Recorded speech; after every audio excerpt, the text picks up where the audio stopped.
सभी दोस्तों को मेरा प्यार भरा नमस्कार। मैं हर्षा वर्मा आप सभी का स्वागत करती हूँ किसी नई ब्लॉग में।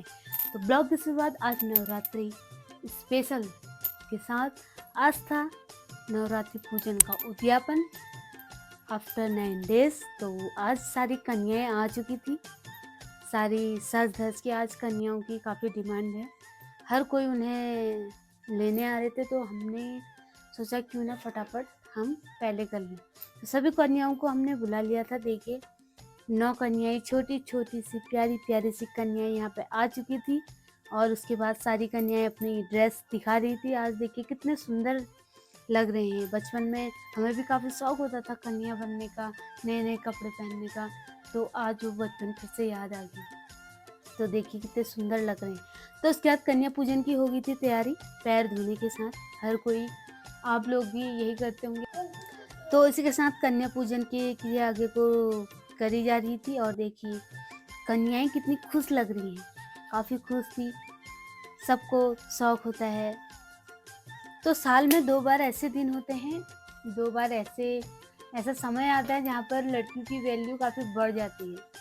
तो यहाँ पर एकमात्र ऐसी ये नवरात्रियाँ होती है जहाँ पर हमें केवल लड़कियाँ चाहिए होती है, लड़कों की ज़रूरत नहीं होती। तो काफ़ी अच्छा लगता है ये नवरात्रियों का त्यौहार, काफ़ी खुश भरा, भक्ति भरा, काफ़ी चीज़ें होती हैं। तो उसके बाद हमने अपनी प्रक्रिया कंटिन्यू कर ली थी। तो उसके बाद आ जाता है दक्षिणा देने का टाइम। तो हर कोई कन्या को एक एक करके दक्षिणा दी जाती है और उसके बाद उनकी करी जाती है पूजा। तो देखिए कन्या पूजन का हर किसी का अपना अपना अलग अलग तरीका होता है, तो हमारे घर में इसी तरीके से किया जाता है। तो देखिए हमारी सबसे छोटी कन्या भी यहाँ पर आ चुकी थी, जो भी मात्र 3 महीने की थी। तो उसके बाद हो गया था भोजन वितरण का टाइम। और देखिए प्रसाद में हर कोई चने की सब्जी, काले चने, हलवा, पूरी, रायता और प्रसाद, ये सारी चीज़ें ही बनाते हैं। तो वही हमने भी आज बनाया हुआ था। माता रानी को जो भोग चढ़ता है, इन्हीं सब चीज़ों का चढ़ता है। आई थिंक कि हर किसी के घर में यही सारी चीज़ें बनती हैं, सूखे चने, हलवा, पूड़ी, बड़, इस तरीके से प्रसाद वगैरह।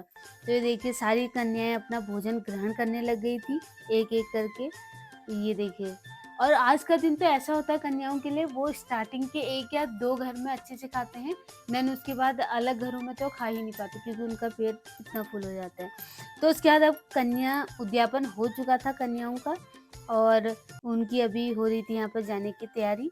तो उसके बाद उनसे आशीर्वाद लिया जा रहा था। यहाँ पर 9 दिन की जो भक्ति की थी, उसके बाद फाइनली आशीर्वाद लेने का टाइम आ चुका था और बच्चे चले जाते हैं अपने दूसरी जगह।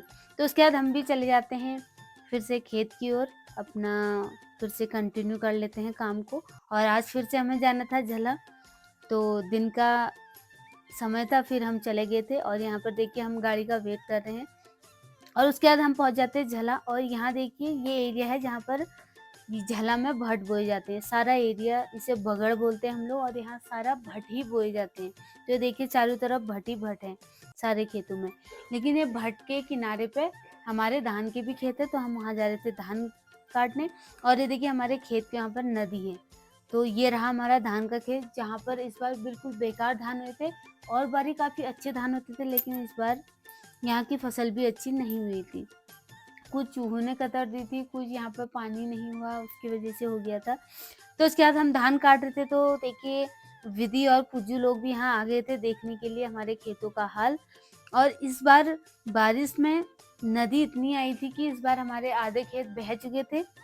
तो यहाँ पर भी काफ़ी नुकसान हुआ है, हमारे आधे से ज़्यादा खेत बह चुके हैं यहाँ पर। ये देखिए धानों के सहित बह गए हैं। और देखिए इन्हें ये कवारा नहीं जा रहा है, और ये यहाँ पर इनको भी काटने लगे, क्योंकि मेहनत की है तो मेहनत का हम ऐसे ही नहीं छोड़ सकते हैं। तो इसलिए हम इन धानों को भी काट लेते हैं। सूख चुके थे लेकिन इनमें बालियाँ थी, तो हमने सोचा क्यों ना इन्हें भी काट लिया जाए। और देखिए इतना सारा हमारा नुकसान हो चुका है। ये हर साल थोड़ा थोड़ा करके बहते जा रहा है, नदी इधर को आती जाती है और ये बहते जाता है। काफ़ी हमारा नुकसान हो चुका है यहाँ। तो उसके बाद हम लोग फिर ये सारा निपटा के चले गए थे घर को। देखिए यहाँ पर ट्रैक्टर द्वारा धान मारने जा रहे हैं। तो धान मारने की अलग मशीन होती है, जैसे कि गेहूँ मारने की मशीन होती है, उसी तरीके से धान का भी थ्रेसर होता है। तो वहाँ यहाँ पर देखिए इस तरीके से धान मारते हैं। तो उसके बाद नाइट में आज हमने करी थी मड़वा बताया था, तो उसको हम करने लग गए थे बताने का काम। Thank you.